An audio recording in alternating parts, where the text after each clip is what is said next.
sou o Thiago, você tá no Música Curiosa, e assim, né, a gente sabe aí que tem capas de discos que são icônicas e lendárias, que marcaram época mesmo. Mas existem aquelas outras capas que vão bem no sentido contrário a isso, né? E foi então mais ou menos pensando nisso aí que a revista Rolling Stones dos Estados Unidos, agora em julho aí de 2024, fez uma lista aí do que eles consideraram como sendo as 50 piores capas de disco da história. E é justamente por isso que a gente traz o top 10 dessa lista, que é pra ver o que vocês acham. O pior é que tem coisas horrorosas mesmo.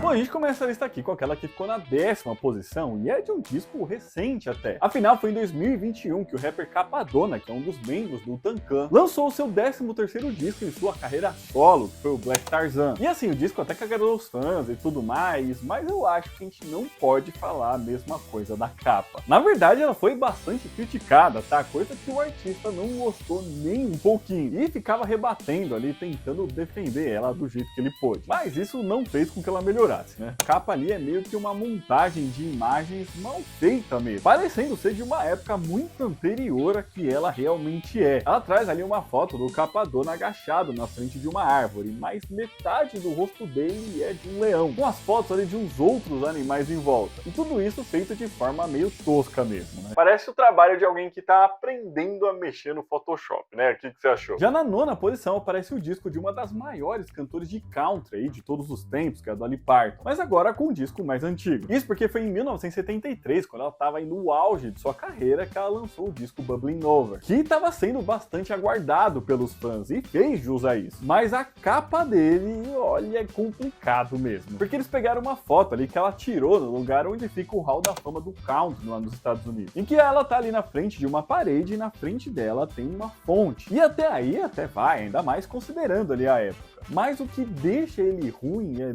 como que eu vou explicar isso aqui? Tipo, na parte de cima da água ali, que tá sendo esguichada pela fonte, eles colocaram a cabeça da artista, como se a água fosse o corpo dela. Não dá pra entender muito bem a intenção, tá? É esquisito mesmo. Mas, sinceramente, eu não sei se ela é pior que a anterior. Indo agora pra 8ª posição, a capa que tá aqui, ela não foi mal feita, mas acabou sendo ruim pelo que tá nela mesmo. Inclusive, acabaram tapando depois. E eu tô falando da capa do disco Hard Labor, lançado pela banda Three Dog Night, em 1974. O disco, inclusive, tem uma das músicas mais conhecidas da banda, que é The Show Must Go On, mas a capa dele foi bem polêmica e controversa na época. Isso porque ela apresentava ali um bicho meio mutante, sei lá, com uma cara de boneco e pé de galinha, dando à luz em um hospital e sendo atendido ali por uma equipe de médicos. Ah, e o que tá nascendo desse bicho é um LP, tá? Um disco. E no final, o público não reagiu muito bem a essa imagem, o que fez ali a gravadora depois, né, em algumas tiragens, colocar um band-aid na parte de baixo da imagem. O próximo aqui, né, que aparece em 7º dessa lista aí de piores capas da revista Rolling Stone, tá um disco do Kanye West. Mais especificamente, aqui nesse caso, a capa do álbum The Life of Pablo, lançado por ele em 2016, que contou aí com uma série de participações especiais de artistas gigantescos na época, ele sendo até mesmo indicado a um Grammy aí pelo álbum. Mas a capa aí gerou debates, tá? Se ele foi feito de forma irônica ou não, qual era mesmo a intenção aí do artista para ela. Afinal, bem a exemplo aí do disco do Cappadonna, né, ela parecia ter feito com uma espécie de montagem meio tosca mesmo, com duas fotos ali aparecendo sem nenhum tipo de tratamento, em cima de um fundo ali meio salmão, escrito o nome do disco ali uma série de vezes, fazendo então a revista considerar essa como sendo a 7ª pior capa da história. Mas você acha aí que foi feito de forma irônica ou não? O que você achou? Já na 6ª posição tá a capa de um disco de uma das maiores cantoras de todos os tempos, que é a Aretha Franklin. Não é pouca coisa mesmo. E com um dos seus discos mais conhecidos, que é o Hey Now Hey, né, The Other Side of the Sky, que tem hits, né, como Angels e Somewhere. E a capa aqui, ela de fato não é boa, tá? Mas, sinceramente, eu não achei ela ruim o suficiente pra ser a 6ª pior de todos os tempos. Ela traz uma foto ali meio desenhada em preto e branco da artista, com um outro desenho dela menorzinho e de ponta cabeça na frente. E é meio só isso mesmo. A revista aí até compara essa arte àquela pintura lá de Jesus que uma senhorinha tentou corrigir e ficou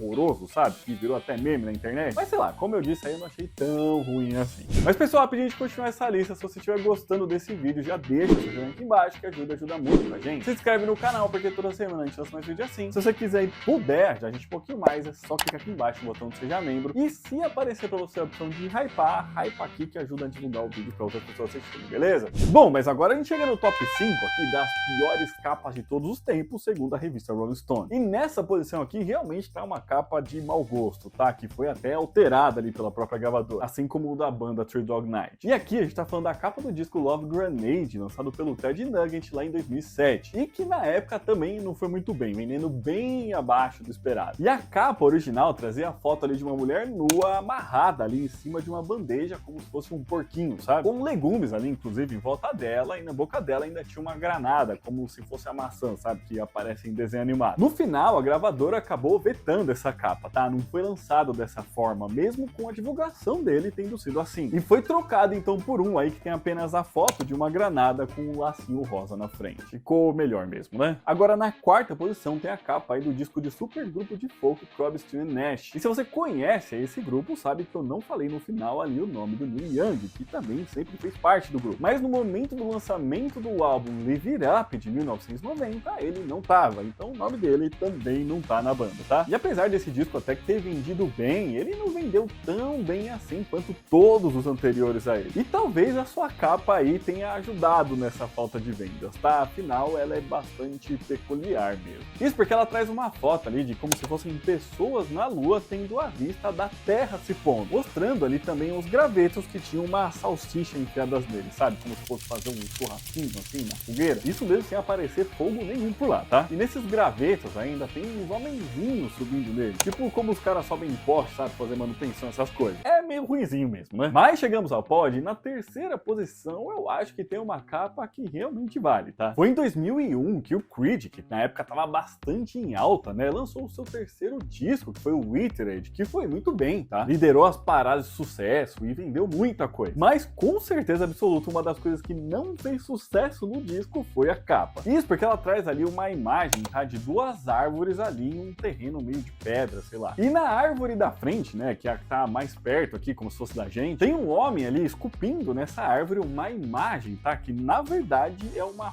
foto da banda. E é meio isso, nem tem tanto o que falar assim. Só que também ali é meio mal feita, tá? É esquisito. E o comentário da revista aqui é que isso teria acontecido aí por conta do nepotismo, já que quem fez essa capa foi o Daniel Tremonti, que é o irmão do guitarrista da banda, o Mark Tremont. E também aí sobre como essas imagens digitais demais, né, os incomodaram. Eu achei meio tosquinho também. E chegamos então na segunda posição, a segunda pior capa da história, segundo a revista Rolling Stone. E eu vou falar aqui, tá, que apesar de eu realmente ter achado essa capa bem brega, tá, eu acho que tem piores por aí, mas enfim, questão de gosto, eu acho. Roger Daltrey ficou extremamente conhecido por ser o vocalista da banda The Who. Acontece que ele tem aí também uma carreira solo, né, que ele começou ali nos anos 70 durante um hiato da banda. E assim passou a lançar aí uma série de discos, né, inclusive bem depois disso. E o segundo disco lançado por ele em sua carreira solo foi o Ride a Rock Horse, lá em 1975, e que foi até razoavelmente bem ali em vendas e tudo mais. Mas como eu disse ali, a capa é meio bregona mesmo,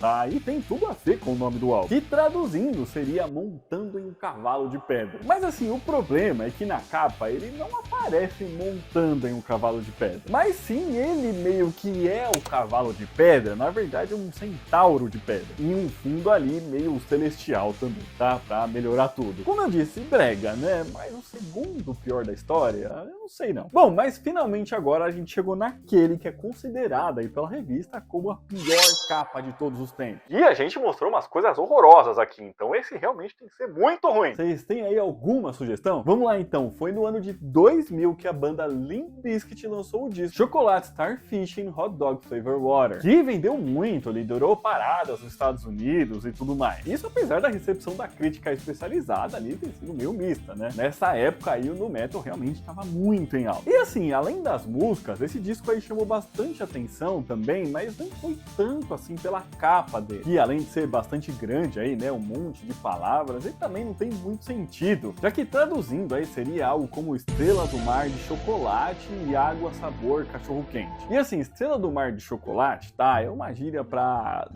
como que eu vou falar?